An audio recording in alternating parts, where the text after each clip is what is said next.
मेरी गर्लफ्रेंड ने एक बार मुझसे कहा था कि उसे प्रिटेंशियस अमीर लोगों से सबसे ज़्यादा नफरत है। इसलिए 6 साल तक मैंने उससे डेट करने के लिए गरीब होने का नाटक किया। जैसे ही मैं यह खुलासा करने वाला था कि मैं वास्तव में कौन हूँ और प्रपोज करने वाला था, मैंने उसे एक फेरारी के अंदर दूसरे आदमी को किस करते हुए पाया। और उसने खुले तौर पर इस अफेयर की बात स्वीकार की। मैंने अपने फ़ोन को घूर कर देखा, जो न्यूज़ अलर्ट्स और सेलिना के ब्रेकअप टेक्स्ट से भरा हुआ। मैंने एक ठंडी मुस्कान दी और अपने सेक्रेटरी से कहा, आज से सेलिना के लिए सब कुछ कट ऑफ कर दो। मैं अपनी नरम सीईओ की कुर्सी पर वापस बैठ गया और अपने फ़ोन पर न्यूज़ फ़ोटो स्क्रॉल करने लगा। तस्वीरों में सेलेना फूल की तरह मुस्कुरा रही थी और एक लाल स्पोर्ट्स कार में बैठकर एक आदमी के गले में बाहें डालकर पैशनेट किस कर रही थी। जिसके बाद उनकी एक साथ होटल में प्रवेश करने की तस्वीरें थी। सेलेना ने इसे छिपाने की कोशिश भी नहीं की। हर कौन सी तस्वीरें थी। वो सही, मैं लगभग भूल ही गया था। अब उसकी स्थिति को देखते हुए उसे शायद अब कुछ भी छिपाने की आवश्यकता नहीं है। वह एक मामूली डी लिस्ट एक्टर से शोबिस का सबसे हॉट राइजिंग स्टार बन गया था और उसके करियर का हर कदम सुचारू रूप से चला, चाहे उद्योग हो या ऑनलाइन चर्चा। लोग उसकी छवि को पसंद करते थे और अब उसने एक अंतर्राष्ट्रीय स्तर पर प्रसिद्ध ब्रांड एबल के साथ एक एंडोर्समेंट डील भी हासिल कर ली थी। उसका करियर आसमान छू रहा था। इस सब के दौरान किसी ने यह अजीब नहीं सोचा कि वह बस एक आपसी रोमांस का आनंद ले रहा। वास्तव में लोगों ने उसकी स्वतंत्र विचारों वाले व्यक्ति के रूप में प्रशंसा की, जो प्यार के लिए सब कुछ दांव पर लगा सकता है। लेकिन कोई नहीं जानता था कि उसके संसाधन और प्रतिष्ठा सब पर्दे के पीछे मेरे द्वारा बनाए गए। मुझे याद है, जब मैं पहली बार ब्रायन से मिला था तो वह रोया था और मुझसे कहा था कि उसने शोबिस के गंदे नियमों और उन नियमों को बनाने वाले लोगों को सहने से इनकार कर दिया है। उसने कसम खाई थी कि वह साफ हाथों से स्पॉटलाइट में खड़ा रहेगा। यह हास्यास्पद है। मैंने वास्तव में तब उस पर विश्वास किया था और इन सभी वर्षों में उसके साथ खड़ा रहा। अब जब उसे लगता है कि वह अपने पैरों पर खड़ा हो सकता है और मुझसे अलग होने पर जोर देता है, तो ऐसा ही सही, उसे जाने दो। मैंने अपना फ़ोन नीचे रखा और अपने सामने खड़े सेक्रेटरी से कहा, एस एलिना के लिए सारा सपोर्ट बंद कर दो। साथ ही उन डायरेक्टर्स को बता दो कि अब उन्हें मुझे फेस देने की ज़रूरत नहीं है। अब से बस सामान्य रूप से कास्ट करें। मिस्टर जो, मैं इसे ठीक से संभाल लूँगा, आप निश्चिंत रहें। सेक्रेटरी ने मेरे साथ वर्षों तक काम किया था। वह बिल्कुल समझ गया था कि मेरे कहने का क्या मतलब था। क्या सेलेना को शोबिस के इन गंदे नियमों से सबसे ज़्यादा नफरत नहीं थी? लेकिन मैं ही वही व्यक्ति था जिसने वे नियम बनाए थे। मैं उसे उनसे बचाता था, लेकिन अब और नहीं। मिस्टर जो, एक और बात, एबल ने अभी एक और इनविटेशन भेजा है। वे ईमानदारी से आपको उनके लॉन्च इवेंट में शामिल होने के लिए आमंत्रित कर रहे हैं। चेयरमैन ने यह भी कहा है कि इस बार आपको जाना ही होगा, वरना वह खुद आपको ढूंढने आएंगे। इससे पहले एबल के हेड ऑफ ऑपरेशंस ने मुझे उनके लॉन्च में शामिल होने के लिए कई बार इनविटेशंस भेजे थे। लेकिन यह जानते हुए कि सेलेना भी वहाँ होगी, मैं नहीं चाहता था कि उसे पता चले कि मैं वही उद्योग का इनसाइडर हूँ जिससे वह नफरत करती थी। इसलिए मैं टालता रहा। इस वजह से मेरी अपनी कंपनी के चेयरमैन, मेरे पिता ने मुझे कई बार कॉल किया था। इन बीते वर्षों में मैंने सेलेना के लिए इन कार्यक्रमों को इतना टाल दिया था कि उद्योग के लोग सोचने लगे थे कि क्या जो कॉरपोरेशन का सीईओ कोई साधु बन गया है। तभी मैं आखिरकार जागा। मैंने सोचा कि मैंने सेलेना के संसाधनों और समय पर कितनी जनशक्ति बर्बाद की है। इसलिए मैंने अपने सेक्रेटरी से कहा, एबल को रिप्लाई करो, उन्हें बताओ कि मैं वहां आऊंगा।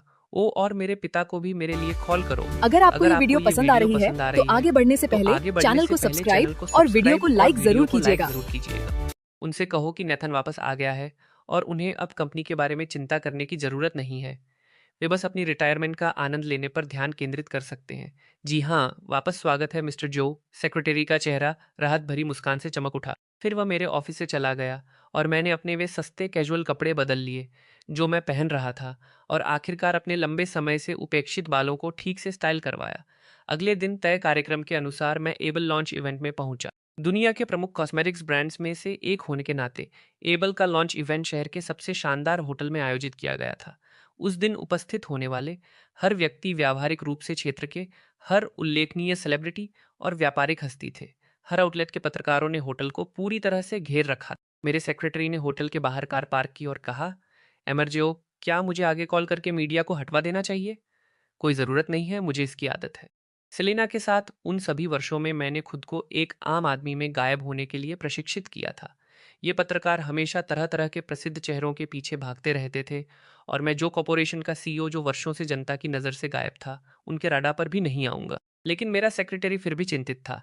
इसलिए मैंने उससे कहा कि वह खुद जाकर कार पार्क करे, जबकि मैं सीधा होटल में चला गया।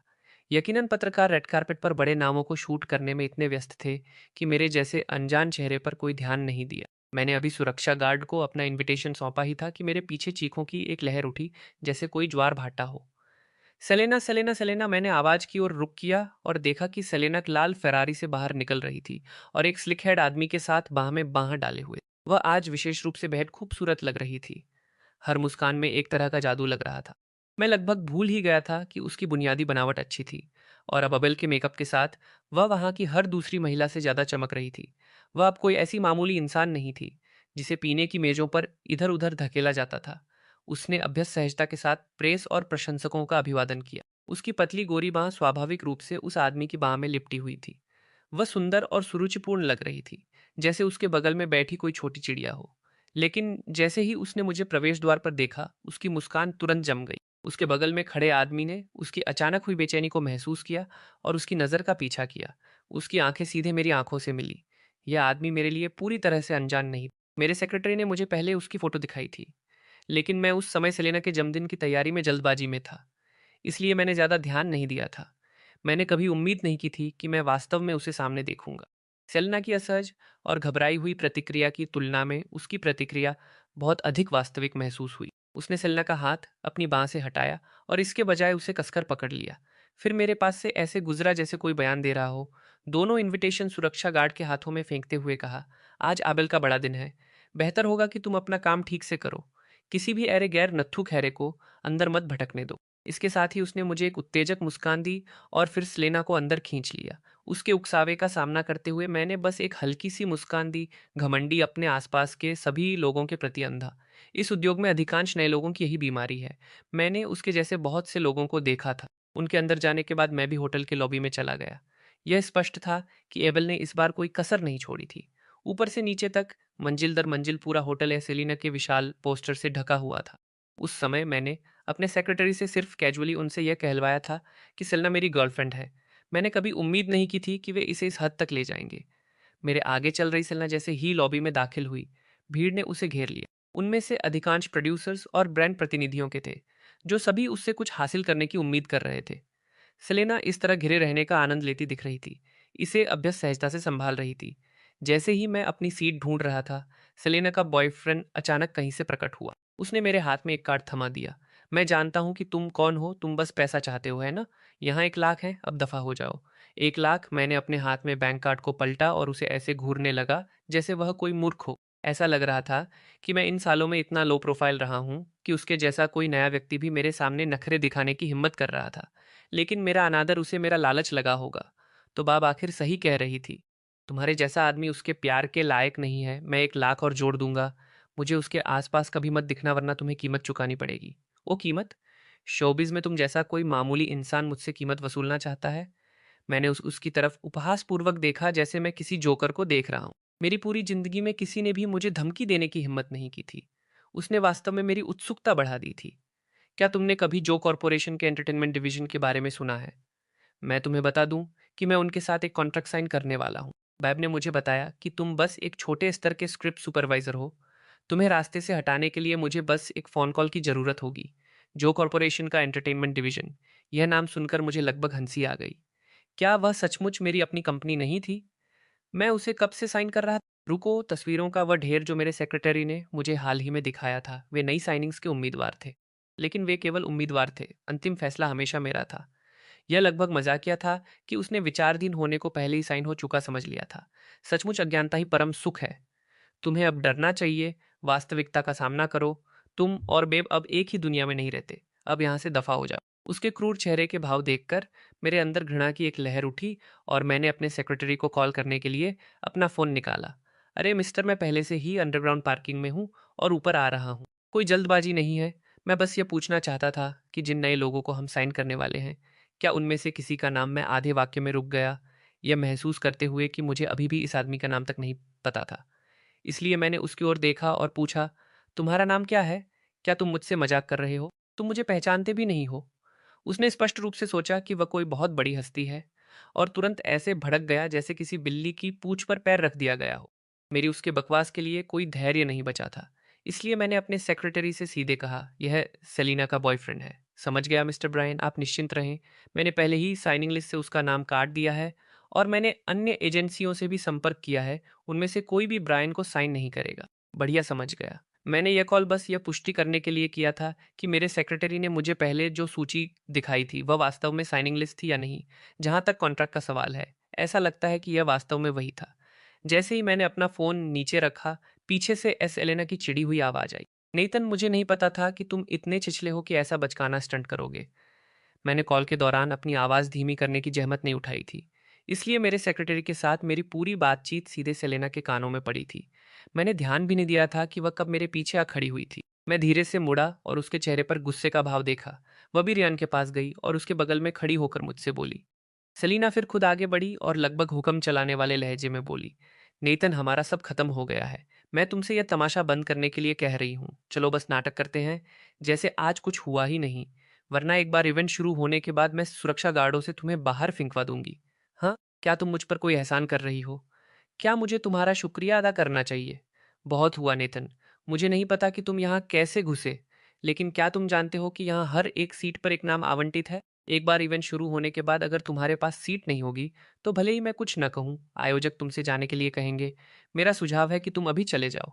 जिस क्षण सेलेना की बात खत्म हुई, ब्रायन की आंखें अचानक चमक उठीं। उसने सेलेना का हाथ पकड़ा और कहा, रुको, यह चूकने के लिए बहुत अच्छा शो है। फिर वह अपने आसपास की भीड़ से चिल्लाया, सब लोग आकर देखो, यहाँ एक पापाराज्जी चुपके से घुस आया है। लोग हमेशा पापाराज्जी को लेकर अतिरिक्त संवेदनशील होते हैं। इसलिए जैसे ही उन्होंने उसे सुना, भीड़ जल्दी से आसपास जमा हो गई और स्वाभाविक रूप से मैं सभी के गुस्से का निशाना बन गया। मैंने चारों ओर देखा और महसूस किया कि ये सभी लोग मेरे लिए पूरी तरह से अनजान थे। फिर भी उन्होंने मुझे घृणा से देखने की हिम्मत की। कुछ लोगों ने तो मुझ पर अपमानजनक शब्द भी फेंके। सेलेना का चेहरा भी असहज हो गया। उसने स्पष्ट रूप से उम्मीद नहीं की थी कि ब्रायन अचानक इतनी भीड़ खींच लेगा। लेकिन वह मेरे बारे में चिंतित नहीं थी। वह चिंतित थी कि मैं हमारे बीच जो हुआ उसका खुलासा कर सकता हूँ और उसे शर्मिंदा कर सकता हूँ, क्योंकि उसके दिमाग में मैं अभी भी वही कंगाल स्क्रिप्ट सुपरवाइजर। इसलिए उसने उदारतापूर्वक भीड़ को संबोधित करते हुए कहा, आप सब, यह बस मेरे अधिक जुनूनी प्रशंसकों में से एक है। कृपया उस पर बहुत सख्त ना हो, बस उसे जाने दें। फिर वह मेरी तरफ मुड़ी और धीरे से बोली, नेथन, बस चले जाओ। अगर यह बात और बढ़ी तो यह तुम्हारे लिए अच्छा नहीं होगा। नेतन, वह नाम यह जाना पहचाना क्यों लग रहा है? सेलेना की आवाज़ धीमी थी, लेकिन फिर भी एक राहगीर ने सुन ली। उसने त्योरियां चढ़ाईं, एक पल के लिए गहराई से सोचा, फिर अचानक महसूस किया। मुझे अब याद आया, क्या जो कॉरपोरेशन के सीईओ का नाम नेथन जो नहीं है? उसके शब्द भीड़ पर किसी बम के फटने जैसे गिरे। सेलिना और ब्रायन दोनों उस पल मुझे अविश्वास से घूरने लगे, लेकिन मुझे नहीं लगता था कि यहाँ पहचाने जाना शेखी बघारने लायक बात है। मेरा हाव भाव पूरे समय शांत रहा। उनकी प्रतिक्रियाओं का मेरे लिए कोई मतलब नहीं था। जैसे ही हर कोई मेरी पहचान पर बहस करने लगा, एक व्यवसायी जैसे कपड़े पहने एक अधेड़ उम्र के आदमी ने अपना सिर हिलाया। यह बात सही नहीं बैठती। मैंने सुना है कि मिस्टर जो इन दिनों इस तरह के कार्यक्रमों में शायद ही कभी आते हैं।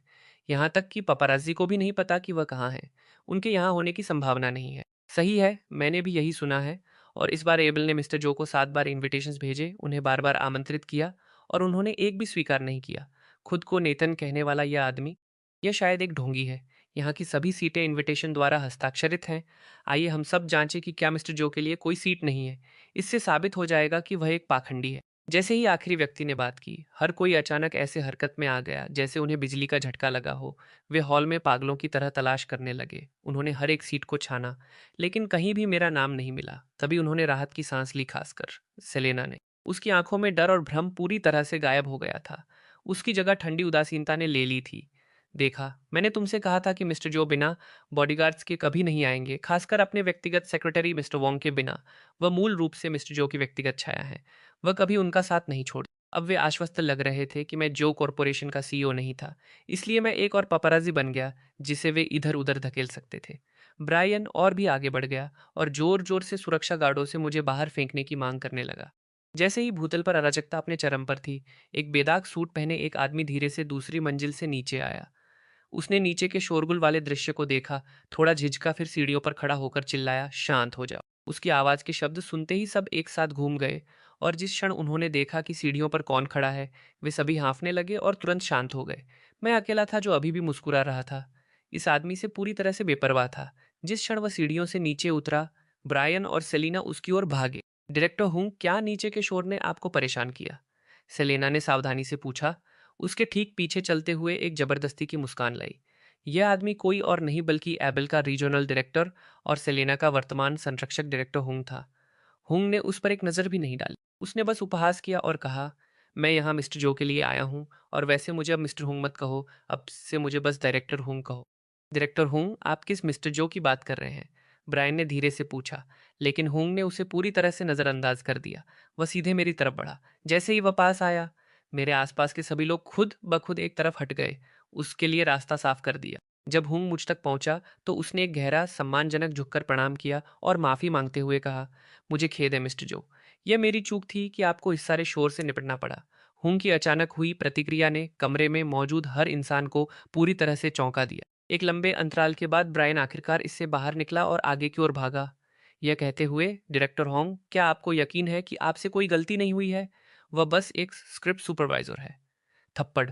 जैसे ही ब्रायन की बात खत्म हुई, होंग ने उसके चेहरे पर एक जोरदार थप्पड़ जड़ दिया। फिर उसने पास के एक शैंपाइन का गिलास उठाया, उसे अपने हाथों पर डाला और उन्हें ऐसे धोया जैसे उस थप्पड़ ने उसके हाथ गंदे कर दिए हों।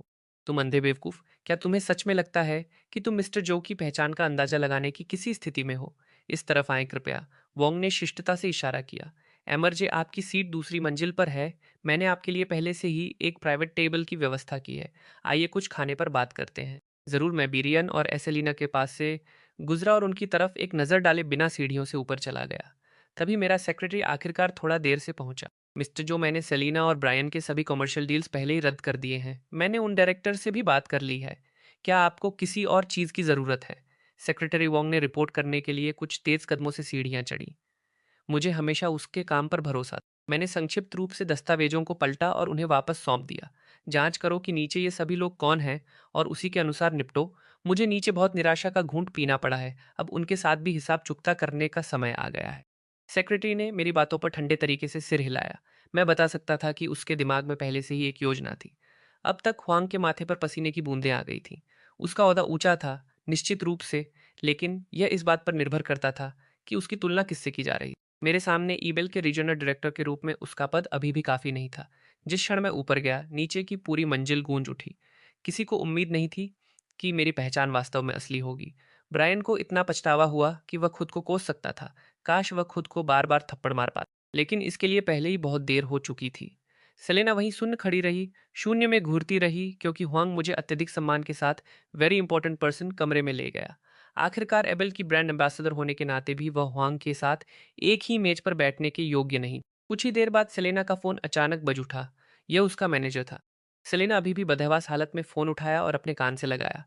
तुरंत उसके मैनेजर की गुस्से भरी आवाज गूंजी, सेलेना, तुमने किसको नाराज कर दिया? जिन कई डायरेक्टर्स ने पहले ही कॉन्ट्रैक्ट साइन किए थे, वे पूरी तरह से पीछे हट गए हैं, और आने वाले कुछ एंडोर्समेंट्स ने भी अभी कैंसिल करने के लिए कॉल किया है। तुमने क्या किया?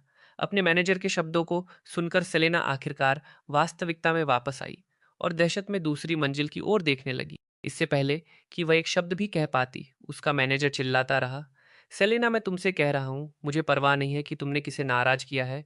अभी जाकर उनसे माफ़ी मांगो, उन्हें माफ़ करने का कोई तरीका ढूंढो, वरना तुम अपने करियर को अलविदा कह सकती हो। क्लिक, कॉल कट गया। सेलेना पूरी तरह से स्तब्ध थी।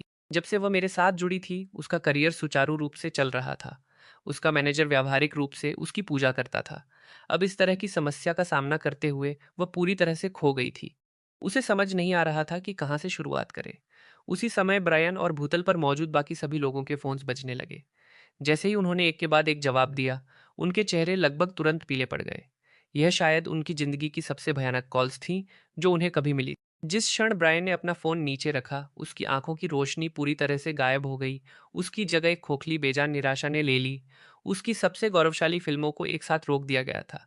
यहाँ तक कि जिस प्रोडक्शन में वह शामिल होने वाला था, उसने भी उसे सूचित किया कि अब उसकी ज़रूरत नहीं है। इससे भी बदतर, वह जो कॉरपोरेशन के साथ कभी भी साइन करने के बारे में भूल सकता था। एक ही झटके में उसका एंटरटेनमेंट करियर प्रभावी रूप से तबाह हो गया था। उस दिन के बाद से वह अब इस उद्योग से संबंधित नहीं था। इस बीच मैं पहले ही हुआंग के साथ वेरी इंपॉर्टेंट पर्सन कमरे में दाखिल हो चुका था। यकीनन दावत के लिए एक पूरी मेज सजाई गई थी। लेकिन जिस चीज़ ने मुझे पूरी तरह से चौंका दिया, वह यह थी कि मेज पर पहले से ही कोई शांति से बैठा हुआ था। जैसे ही मैंने उसे देखा, मैं ठिठक गया और मेरे मुंह से शब्द निकले, डैड, क्या आप मालदीव्स में नहीं थे? आप अचानक वापस क्यों आ गए? यह सही है, वहाँ कोई और नहीं बल्कि जो कॉरपोरेशन के सर्वोच्च अधिकारी और मेरे पिता चेयरमैन जो बैठे थे। जब से मैंने कंपनी की कमान संभाली थी, वे मालदीव्स में रिटायर्ड हो गए थे। हर साल मैं उनसे मिलने का समय निकालता था, लेकिन जब से मैं सेलेना के साथ आया था, मैं सालों से नहीं गया। मैंने कभी उम्मीद नहीं की थी कि वे वापस आ जाएंगे। अगर मैं तुम्हें देखने वापस नहीं आता, तो तुम इस पूरी कंपनी को मटियामेट कर देते। मेरे पिता ने एक नीची गुर्राहट निकाली, फिर मुझे अपने बगल में बैठने के लिए इशारा किया। हांग और मेरे सेक्रेटरी दोनों में इतनी समझदारी थी कि वे एक तरफ हट गए। हमारे पिता पुत्र की बातचीत में खलल डालने की हिम्मत नहीं की। नेतन, मैंने सब कुछ सुन लिया है। एक औरत को कंपनी के परफॉर्मेंस को प्रभावित करने देना, यह बिल्कुल भी तुम्हारी तरह नहीं है। और इससे भी ज़्यादा हास्यास्पद बात यह है कि उसने तुम्हें छोड़ भी दिया। अगर यह बात बाहर आ गई, तो क्या तुम्हें अंदाजा है कि इससे हमारा कितना नुकसान हो सकता है? मैं जानता हूँ डैड, मैं इसे ठीक करने पर काम कर रहा हूँ। मैं स्वीकार करता हूँ कि कुछ समय के लिए मेरा दिमाग खराब हो गया था। अगर सेक्रेटरी वोंग का लगन से प्रबंधन न होता, तो कंपनी का प्रदर्शन शायद अभी बहुत खराब होता। लेकिन अब जब मैं होश में आ गया हूँ, तो इस छोटे से झटके से अभी भी उबरा जा सकता है। हूँ सिर्फ इसे ठीक करने का क्या फ़ायदा? मैं तुम्हें बता दूँ, मैं तुम्हारा भविष्य एक बार और हमेशा के लिए तय करने वापस आया हूँ, ताकि कोई भी तुम्हारी भावनाओं का फिर कभी फायदा न उठा सके। रुको, सच में? जो कॉरपोरेशन का सीईओ एक अरेंज्ड मैरिज का सामना कर रहा है? मैंने अपने पिता की ओर देखते हुए झूठा सदमा जताते हुए कहा। मैं जानता था कि वे यूं ही किसी से मेरी शादी नहीं करवाएंगे, लेकिन वे यही भी जानते थे कि मैं ऐसा व्यक्ति नहीं हूं जो उनके बनाए हर इंतजाम को आंख बंद करके मान ले। तभी कमरे के स्क्रीन के पीछे से एक मीठी आवाज गूंजी। नेतन, अगर वो मैं हूं तो क्या उससे तुम्हें संतुष्टि मिलेगी? जिस क्षण मैंने वह आवाज सुनी, मैं सहज ही कांप उठा। मैंने तुरंत वह आवाज़ पहचान ली, विवियन। अगर कोई एक इंसान था जिससे मैं जिंदगी भर डरता था, तो वह बिल्कुल नंबर वन। विवियन का परिवार लू कॉरपोरेशन लंबे समय से हमारी कंपनी की सिस्टर कंपनी रहा था, और विवियन और मैं व्यावहारिक रूप से एक साथ बड़े हुए। वह हमेशा मुझसे ज़्यादा जंगली रही थी, यहाँ तक कि घूमने फिरने के मामले में मुझसे भी ज़्यादा पागल थी। यही वजह है कि उसके पिता ने आखिरकार उसे पढ़ाई के लिए विदेश भेज दिया। मैंने कभी उम्मीद नहीं की थी कि वह भी वापस आ जाएगी। जैसे ही उसकी आवाज़ धीमी हुई, विवियन वास्तव में स्क्रीन के पीछे से बाहर निकली। जैसे ही मैंने उसे देखा, मैं तुरंत स्तब्ध रह गया। मेरी याद में वह अभी भी दो चोटियों वाली वह दुबली पतली धूप में झुलसी लड़की थी, जो मुझे ज़मीन पर पटक कर पीटती थी। मैंने कभी उम्मीद नहीं की थी कि कुछ ही सालों के अलगाव के बाद वह इतनी सुरुचिपूर्ण युवती में बदल जाएगी। मैं उसे घूरना बंद नहीं कर सका। उसके गाल लाल हो गए। वह जल्दी से मेरे पिता की तरफ भागी और उनकी कंधे पर अपनी बाहें डाल दी। अंकल, जो लगता है नेतन आपकी बात नहीं सुन रहा है, उसकी यह हिम्मत। मेरे पिता ने मेज पर हाथ मारा, अपना आपा खोने ही वाले थे। विवियन ने तुरंत उन्हें शांत करने के लिए उनके कंधे दबाना शुरू कर दिया। फिर मेरी तरफ मुड़ी और बोली, नेथन, तुमने देखा ना, तुम सच में अंकल जो की इच्छाओं के खिलाफ नहीं जा सकते। उन दोनों को यह छोटा सा नाटक करते देखकर मुझे यह सचमुच थकाऊ लगा। मेरे पास कम से कम अभी के लिए सहमत होने के अलावा कोई विकल्प नहीं था। एबल का लॉन्च शुरू होने वाला था, इसलिए मैं अपने सेक्रेटरी और विवियन के साथ बाहर निकल गया। और जिस क्षण हमने कमरे से बाहर कदम रखा, बाहर का गलियारा लोगों से खचाखच भरा हुआ था। ब्रायन ने जैसे ही मुझे देखा, वह भागा हुआ आया और मेरे घुटनों के बल गिर पड़ा। मेरे पैर को पकड़ने की कोशिश करने लगा, लेकिन सेक्रेटरी वोंग ने उसे एक हाथ से रोक दिया। उसका चेहरा पहले से ही आंसू और पसीने से तरबतर था। मेरे कपड़े बेहद महंगे थे। अगर उसने वह सब उन पर लगा दिया होता, तो यह एक तबाही होती। नेथ, मैं तुमसे भीख मांगता हूँ, मुझे कोई रास्ता दो। मैं पहले अंधा था, अब से आप जो कहेंगे मैं वही करूंगा। उस पल वह बिल्कुल बिना ठिकाने के एक आवारा कुत्ते जैसा लग रहा था। उसके पहले के घमंड का एक भी निशान नहीं बचा। मैंने एक पल के लिए उसकी ओर नीचे देखा, फिर अपने चेहरे पर एक हल्की सी मुस्कान फैलने दी। मेरे लिए भौंको। ब्रायन ने कभी उम्मीद नहीं की थी कि मैं अचानक उससे कुत्ते की तरह भौंकने की मांग करूंगा, और वह एक पल के लिए अपनी जगह पर जम गया। जब तक वह इससे बाहर निकला, मैं पहले ही उसके पास से आगे निकल चुका था। यह महसूस करते हुए कि उसके पास कोई दूसरा विकल्प नहीं था, वह तुरंत फर्श पर गिर गया और भौंकना शुरू कर दिया। Woof woof woof. आवाज इतनी तेज थी कि पूरे गलियारे में गूंज उठी। बुरा नहीं है, तुम काफी अच्छा भौंकते हो। हालांकि मेरे आसपास कभी कुत्तों की कमी नहीं रही है।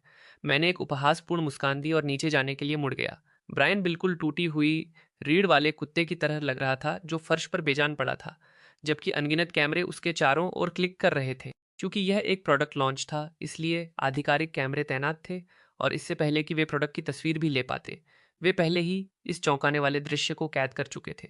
इस तरह की कहानी एबल के प्रोडक्ट लॉन्च जितनी ही कीमती थी। आज के बाद खबर ब्रायन को उद्योग में पूरी तरह से हंसी का पात्र बना देगी। लेकिन ईमानदारी से इससे क्या फर्क पड़ता है? इन सालों में मेरे हाथों बहुत से लोग पहले ही मजाक बन चुके थे।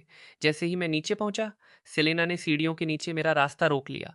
उसकी आंखें लाल थी, स्पष्ट रूप से रोने से। अगर ऐसा पहले हुआ होता तो उसे इस तरह देखकर मेरा दिल पूरी तरह टूट गया होता। लेकिन अब मुझे शांति के अलावा कुछ महसूस नहीं हुआ, यहाँ तक कि थोड़ी सी अधीरता भी। नेतन, तुम मेरे साथ ऐसा क्यों कर रहे हो? उसकी शुरुआती लाइन ने ही मुझे पूरी तरह से स्तब्ध कर दिया। वह वही थी जिसने मुझे सबसे पहले छोड़ा था और अब वही से उलट रही थी। मुझसे पूछ रही थी कि मैं उसके साथ ऐसा क्यों कर रहा हूँ। मेरे पास उससे बहस करने का कोई धैर्य नहीं बचा। इसलिए मैंने सेक्रेटरी वोंग को उसे पीछे रोकने का इशारा किया और भूतल पर केंद्रीय मंच की ओर बढ़ गया। सेलिना अभी भी इस बात से बेखबर थी कि वह कितनी मुसीबत में है, चिल्लाती रही, यहाँ तक कि सबके सामने हमारे इतिहास को उजागर करने के लिए तैयार। और ठीक उसी तरह कमरे में मौजूद हर इंसान को पता चल गया कि जो कॉरपोरेशन के सीईओ ने पूरे 5 साल तक एक डिलिस्ट अभिनेत्री के लिए अपनी पूरी पारिवारिक विरासत छोड़ दी थी। इस कहानी का प्रभाव उतना ही विशाल था जितना कि सार्वजनिक रूप से कुत्ते की तरह ब्रायन का भौंकना। मंच पर कदम रखने से ठीक पहले मैंने सेलेना पर एक आखिरी बार नजर डाली। उसके लिए मेरे मन में दया का जो आखिरी अंश बचा था वह पूरी तरह से गायब हो गया। अब वहां खड़ी महिला उस व्यक्ति जैसी बिल्कुल नहीं थी जिसे मैं कभी जानता था। मुझे यह भी आश्चर्य होने लगा कि क्या जिस महिला के साथ मैंने वे सभी साल बिताए थे, वह वास्तव में कभी यह व्यक्ति थी। वह पागलों की तरह चिल्लाती रही, इस बात पर अड़ी रही कि मैंने कभी उसके लिए जो कुछ भी किया था, उसे एक एक करके सार्वजनिक किया जाना चाहिए। और जैसे ही वह अपने भावनात्मक आक्रोश के बीच में थी, विवियन ने अचानक अपना महंगा डिजाइनर बैग हुआंग के हाथों में थमाया। आग बढ़ी और सेलेना के चेहरे पर एक थप्पड़ जड़ दिया। चट! वह करारी आवाज पूरे हॉल में गूंज उठी। सेलेना की चीखें तुरंत रुक गईं। नेतन मेरा मंगेतर है, वह पिछले 5 सालों से है। मुझे नहीं पता कि तुम कौन पागल इंसान हो, लेकिन अगर तुमने मेरे मंगेतर का एक बार फिर अपमान किया तो मैं तुम पर मुकदमा कर दूंगी। विवियन की रोबदार मौजूदगी ने कमरे में मौजूद हर इंसान को खामोश कर दिया, जिसमें मैं भी शामिल था। अगर इस पल से पहले मेरे मन में उसके बारे में कोई संशय बचा भी था, तो अब मैं पूरी तरह से पुष्टि कर सकता था कि यह सचमुच वही लड़की थी जो बचपन में मुझे पटक कर पीटती थी।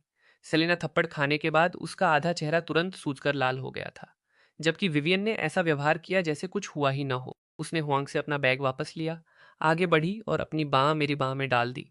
मेरी कमर का नरम मांस नोचते हुए उग्रता से फुसफुसाई, तुम बेवकूफ, तुम्हारी पसंद बहुत खराब है। अगर मैंने आज तुम्हारा कचरा साफ नहीं किया होता तो तुम पूरी तरह से बर्बाद हो जाते। मैंने एक हल्की सी मुस्कान दी और उसके हाथ को अपने हाथ से ढक लिया। चिंता मत करो, यह फिर कभी नहीं होगा। प्रेस ने हमारे बीच के इस प्यारे पल को कैद कर लिया और कल तक यह हर हेडलाइन में छा जाएगा। एबल लॉन्च का फायदा उठाते हुए मैंने सभी पत्रकारों को घोषणा की कि मैं आधिकारिक तौर पर जो कॉरपोरेशन का कार्यभार संभालूंगा और कुछ ही दिनों में इसी होटल में अपनी मंगेतर विवियन से शादी करूंगा। एक शादी के साथ हमारे 5 साल के रिश्ते का अंत कर दूंगा। एंटरटेनमेंट उद्योग के लिए यह खबर एक और धमाके की तरह गिरी। कम से कम वे सभी आइडल्स और नटखट लड़कियां जो धन में शादी करने की उम्मीद कर रही थीं, वे उस सपने को पूरी तरह से छोड़ सकते। विवियन ने भी लॉन्च के दौरान मंच संभाला, एक गढ़ी हुई प्रेम कहानी सुनाई जो निश्चित रूप से वास्तविक रूप से मार्मिक थी, लेकिन हम दोनों जानते थे कि इसमें से कुछ भी सच नहीं था। फिर भी जब तक परिणाम अच्छा था तब तक इससे क्या फर्क पड़ता था। देवी सज्जनों, मिस सेलेना के हालिया आचरण के कारण हम उनके साथ अपनी साझेदारी समाप्त कर रहे हैं। हमारी नई ब्रांड एम्बेसडर मिस विवियन लू होंगी। हुआंग के एक इशारे पर विवियन एक गर्मजोशी भरी मुस्कान के साथ मंच पर आई, सहज लालित्य के साथ प्रेस को अपने विचार दिए। इस बीच सेलेना फर्श पर किसी छोड़ी हुई गुड़िया की तरह गिरी पड़ी थी जिसे उसके मालिक ने छोड़ दिया हो। उसकी आंखें बेजान राख से भरी थी। आबल के स्टाफ ने विवियन के भाषण का फायदा उठाते हुए जल्दी से सेलेना के हर एक पोस्टर को बदल दिया, उन्हें पूरी तरह से विवियन के चित्रों से बदल दिया। सेलेना के फटे हुए पोस्टर्स होटल के फर्श के किसी भूले बिसरे कोने में लापरवाही से फेंक दिए गए, उतने ही घिसे पिटे और बेकार जितनी कि खुद सेलेना अब वहां बैठी थी। मैंने मान लिया था कि सेलेना इसके बाद आखिरकार हार मान लेगी, लेकिन मेरे आश्चर्य के लिए वह इसके बजाय इंटरनेट पर चली गई, अपनी स्थिति के बारे में रोते हुए। घटनाओं के अपने संस्करण में मुझे उस निर्दयी आदमी के रूप में चित्रित किया जिसने एक अरेंज्ड फैमिली मैरिज को आगे बढ़ाने के लिए 5 साल का प्यार फेंक दिया। उसके अंधे प्रशंसक पूरी तरह से भूल गए थे कि वह कुछ ही दिनों में ब्रायन के साथ कितनी स्नेहशील थी, और इसके बजाय उन्होंने अपने आक्रोश का हर हिस्सा मुझ पर उड़ेल दिया। लेकिन ईमानदारी से इसमें से किसी ने भी मुझे एक हल्की बूंदाबांदी से ज़्यादा प्रभावित नहीं किया। चाहे उन्होंने ऑनलाइन मुझ पर कितना भी हमला किया हो, मुझ पर इसका शून्य नकारात्मक प्रभाव पड़ा। इसके विपरीत, उस सभी सार्वजनिक आक्रोश के कारण जो कॉरपोरेशन को वास्तव में मुफ्त प्रचार की एक लहर मिली और हमारे नाम के तहत हर आर्टिस्ट और व्यवसाय को इससे फायदा हुआ, लेकिन सिर्फ इसलिए कि मुझे परवाह नहीं थी।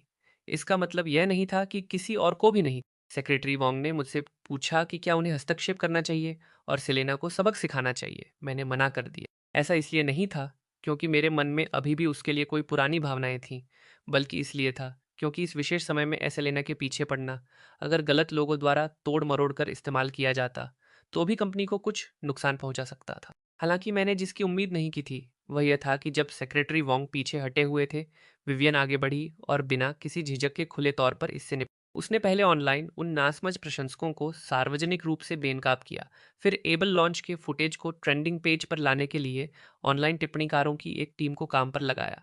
वास्तविक वीडियो फुटेज से ज़्यादा ठोस कुछ भी नहीं था। दुर्भाग्य से सेलेना के लिए, जब हमने नाता तोड़ा तो उसने मुझसे इतनी सफाई से रिश्ते तोड़ लिए थे कि वह हम दोनों की एक भी फोटो पेश नहीं कर सकी, जिससे वह जनमत की अदालत में पूरी तरह से नुकसान में रह गई। और वही प्रशंसक जो कभी उग्रता से उसका बचाव करते थे, अब उसके खिलाफ सबसे तेज धार बन गए, उसे पूरी तरह से काट डाला। बिना किसी संदेह के यह लड़ाई एक बार फिर विवियन की पूर्ण विजय में समाप्त हुई। जब वह एक गौरवान्वित छोटी लड़ाकू मुर्गी की तरह मेरे ऑफिस में आई, तो मैंने एक भी शब्द बर्बाद नहीं किया। मैंने बस उसे अपनी बाहों में खींच लिया और उसे गहराई से किस किया। ये अब जाकर था कि मुझे आखिरकार समझ में आया कि मैं वास्तव में क्या चाहता था और मैं वास्तव में किससे प्यार करता था। विवियन को मेरे लिए इसमें से कुछ भी करने की जरूरत नहीं थी। फिर भी उसने मेरी ओर से इतना बड़ा तूफान खड़ा कर दिया, यहाँ तक कि लू कॉरपोरेशन की वारिस के रूप में और जो कॉरपोरेशन के सीईओ की भावी पत्नी के रूप में सार्वजनिक रूप से मेरे लिए बोलने के लिए अपने पद का उपयोग किया। अगर मैं उसके जैसे किसी व्यक्ति से पूरी तरह प्यार में न पड़ूं, तो मैं सचमुच एक बेवकूफ़ हूँगा। विवियन इस बात से हैरान रह गई कि मैंने अचानक उसे इतनी जल्दी अपनी ओर खींच लिया। एक पल के लिए मेरी बाहों में जम गई, लेकिन फिर वह पूरी तरह से इसमें पिघल गई, हर पल का स्वाद ले रही थी। चलो शादी करते हैं। आखिरकार हमारे अलग होने में कुछ समय लगा और बेदम होकर मैंने आखिरकार उससे वे शब्द कहे। उसके गाल हल्के गुलाबी रंग से खिल उठे क्योंकि उसने एक शर्मीली शांत स्वीकृति दी, कुछ भी नहीं कहा। हमारे दोनों परिवारों के एक साथ काम करने के साथ शादी तय कार्यक्रम के अनुसार होटल में हुई। चूंकि विवियन के पिता की कोई अन्य संतान नहीं थी, हमारी शादी का मतलब था कि लू कॉरपोरेशन आधिकारिक तौर पर जो कॉरपोरेशन के साथ विलय हो जाएगा और दोनों कंपनियों की संयुक्त ताकत के साथ क्षेत्र के एंटरटेनमेंट उद्योग पर हावी होना बिल्कुल भी समस्या नहीं होगी। और पर्दे के पीछे मेरे द्वारा उठाए गए कई कदमों के कारण विवियन जल्दी से उद्योग की सबसे बड़ी ब्रेकआउट स्टार बनने के लिए उभरी। अनगिनत हस्तियों ने सार्वजनिक रूप से उसके साथ काम करने में रुचि व्यक्त करना शुरू कर दिया और डायरेक्टर्स ने उसके चुनने के लिए सीधे उसके दरवाजे पर स्क्रिप्ट्स देना शुरू कर दिया। शादी में मुझे सेलेना की तरफ से एक लाल लिफाफा मिला। मैंने इसे खुद नहीं खोला, मैंने इसे सीधे विवियन को सौंप दिया। यकीनन अंदर सेलेना का एक धमकी भरा पत्र था। इसमें दावा किया गया था कि अगर मैं उसके साथ वापस नहीं आया तो वह एक इमारत से कूद जाएगी। मैंने जाहिर तौर पर इस बचकानी धमकी को बिल्कुल भी गंभीरता से नहीं लिया। एक गर्मजोशी भरे आनंदमय माहौल के बीच शादी बिना किसी बाधा के पूरी हुई। बाद में सेक्रेटरी वोंग ने मुझसे सेलेना की स्थिति का जिक्र किया। अंत में उसमें वास्तव में इसे करने की हिम्मत कभी नहीं मिली, लेकिन तब तक उसके पास कोई संसाधन नहीं बचा। एक भी एजेंसी उसे साइन करने के लिए तैयार नहीं थी और उसे भारी जुर्माना भी देना पड़ा। उस सारे दबाव के बीच वह आखिरकार अडल्ट कंटेंट बनाने की ओर मुड़ गई। जहां तक ब्रायन का सवाल है, उसकी स्थिति सेलेना से भी बदतर निकली। इन दिनों वह अमीर महिलाओं द्वारा इस्तेमाल किए जाने वाले खिलौने से ज्यादा कुछ नहीं रह गया था, जो मुश्किल से एक अच्छी रात की नींद ले पाता था।